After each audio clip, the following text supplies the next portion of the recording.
ಎಲ್ರಿಗೂ welcome back habeas special. ಇವತ್ತು ನಾವು ಹೊರಟಿರುವಂತಹ ಪ್ಲೇಸ್ ಯಾವುದು ಅಂತ ಹೇಳಿದ್ರೆ 1715ರಲ್ಲಿ ನಿರ್ಮಿತವಾದಂತಹ ಒಂದು ಹಳೆಯ ಕೋಟೆ. ಶಿವಾಜಿ ಕೂಡ ವಶಪಡಿಸಿಕೊಂಡಂತಹ ಕೋಟೆ ಇದು. ಹಾಗೆ ಈಶಾನ್ಯ ಕಂಪನಿಯ ಜನರಲ್ ಆದ ಮ್ಯಾಥ್ಯೂಸ್ ಈ ಕೋಟೆಯನ್ನು ಸಂಪೂರ್ಣವಾಗಿ ನಾಶ ಮಾಡ್ತಾರೆ. ಹಾಗಾದ್ರೆ ಈ ಕೋಟೆಯಲ್ಲಿ ಏನೇನಿದೆ, ಆ ಕೋಟೆಯ ವಿಶೇಷತೆ ಏನು, ಆ ಕೋಟೆ ಹೆಸರು ಏನು, ಎಲ್ಲವನ್ನ ತಿಳ್ಕೊಂಡ್ರೆ ಇವತ್ತಿನ ಬ್ಲಾಗ್ ಅಲ್ಲಿ. ಹಾಗಾದ್ರೆ ಮತ್ತೆ ಯಾಕೆ ಬನ್ನಿ ಇವತ್ತಿನ ಕೋಟೆ ಸುತ್ತಾಡ್ಕೊಂಡು ಅಲ್ಲಿ ವಿಶೇಷತೆ ತಿಳ್ಕೊಂಡು ಬರೋಣ. ಅದು ಫುಲ್ ವ್ಯೂ ಇಲ್ಲೋಡಿ, ಇದು ಕಾರವಾರದ ಕಾಳಿ ನದಿ ಹಾಗೂ ಅರೇಬಿಯನ್ ಸಿ ಕೂಡುವ ಸ್ಥಳ, ಸಂಗಮ ಸ್ಥಳ.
ಹೋಗ್ತಿದ್ದ ದಾರಿ ಬಗ್ಗೆ ಗೊತ್ತಿರಲಿಲ್ಲ.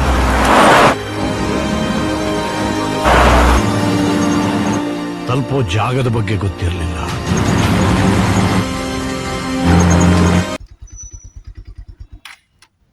पोर्ट होगा देखे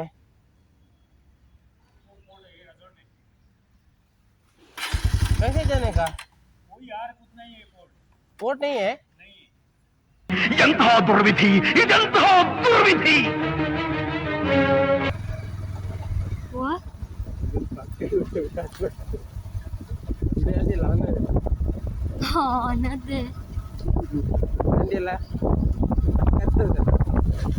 ಈ ಪೋರ್ಟಿಗೆ ನಾವು ಅಷ್ಟು ಬಿಲ್ಡಪ್ ಕೊಟ್ಟು ಮಾತಾಡ್ಕೊಂಡು ಬಂದ್ವಾ?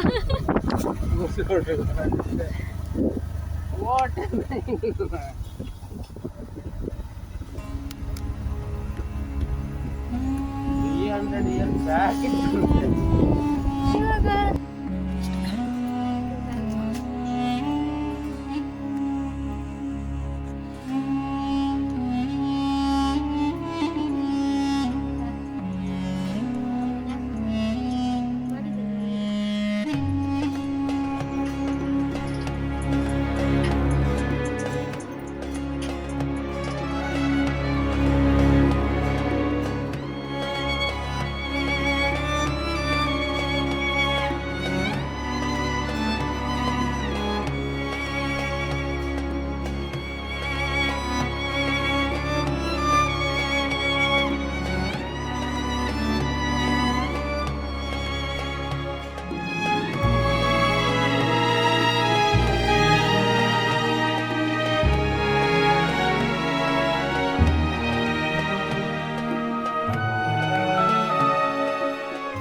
ನಾವು ನೋಡ್ಲಿಕ್ಕೆ ಬಂದಂತಹ ಕೋಟೆ ಸದಾಶಿವಗಢ ಕೋಟೆ.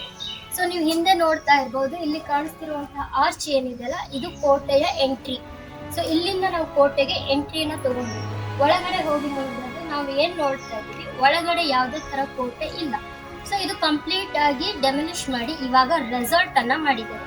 ರೆಸಾರ್ಟ್ ಗಿಂತ ಮೊದಲು ಇದ್ರ ಹಿಸ್ಟ್ರಿ ಏನಾಗಿತ್ತು, ಕೋಟೆನ ನಿರ್ಮಿಸಿದವರು ಯಾರು, ಹಾಗೆ ಈ ಕೋಟೆನ ನಾಶ ಮಾಡಿದವರು ಯಾರು, ಈ ಕೋಟೆನ ಯಾರ್ಯಾರು ವಶಪಡಿಸಿಕೊಂಡ್ರು, ಯಾರ್ಯಾರು ಆಳ್ವಿಕೆಯನ್ನ ಮಾಡಿದ್ರು, ಹಾಗಾಗಿ ಈ ಕೋಟೆಯ ವಿಶೇಷತೆಗಳು ಏನು ಅಂತ ನಾವು ತಿಳ್ಕೊಳ್ಳೋಣ ಈ ವಿಡಿಯೋದಲ್ಲಿ. ತಪ್ಪದೆ ಈ ವಿಡಿಯೋನ ಲೈಕ್ ಮಾಡಿ, ಶೇರ್ ಮಾಡಿ, ಕಮೆಂಟ್ ಮಾಡಿ ಹಾಗೂ ಸಬ್ಸ್ಕ್ರೈಬ್ ಮಾಡಿ. ಈ ಕೋಟೆಯು ಬಸ್ ಸ್ಟ್ಯಾಂಡ್ ಇಂದ 5 ಕಿಲೋಮೀಟರ್ ದೂರದಲ್ಲಿದೆ. ಈ ಕೋಟೆಯು 200 ಅಡಿ ಎತ್ತರದ ಬೆಟ್ಟದ ಮೇಲೆ ನಿರ್ಮಿಸಲಾಗಿತ್ತು. ಸುಮಾರು 8 ಮೀಟರ್ ಎತ್ತರ ಮತ್ತು 2 ಮೀಟರ್ ಅಗಲ ಕೂಡ ಇತ್ತು. 1715ರಲ್ಲಿ ತನ್ನ ತಂದೆ ಸದಾಶಿವಲಿಂಗ ರಾಜನ ನಂತರ ಬಸವಲಿಂಗ ರಾಜರಿಂದ ಈ ಕೋಟೆಗೆ ಸದಾಶಿವಗಡ ಎಂದು ಹೆಸರಿಡಲಾಯಿತು. ಈ ಕೋಟೆ ಸಲುವಾಗಿ ಆ ಗ್ರಾಮವನ್ನು ಕೂಡ ಸದಾಶಿವಗಢ ಗ್ರಾಮ ಎಂದೂ ಕರೀತಾರೆ. ಪೋರ್ಚುಗೀಸರು, ಈಸ್ಟ್ ಇಂಡಿಯಾ ಕಂಪನಿ, ಆಂಗ್ಲರು, ಶೇರ್ ಶಾ, ಬಿಜಾಪುರದ ಸರ್ದಾರ ಹಾಗೂ ಶಿವಾಜಿ ಕೂಡ ಈ ಕೋಟೆಯನ್ನು ಆಳಿದ್ದರು.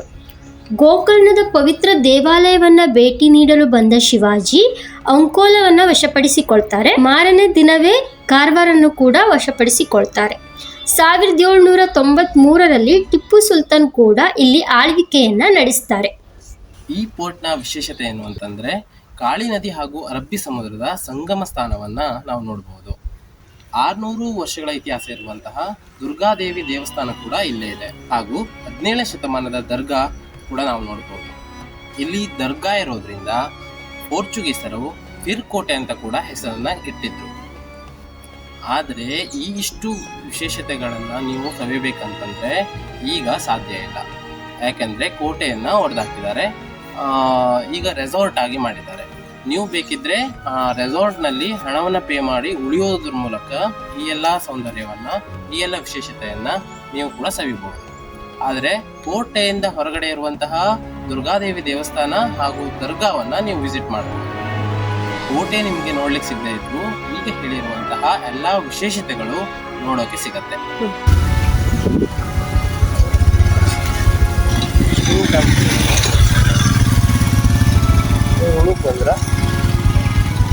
ಆರ್ಚ್ ಮಾಡಿದ್ದಾರೆ ನೋಡಿ.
ಅಳಿದು ಉಳಿದ ಕೆಲವೊಂದು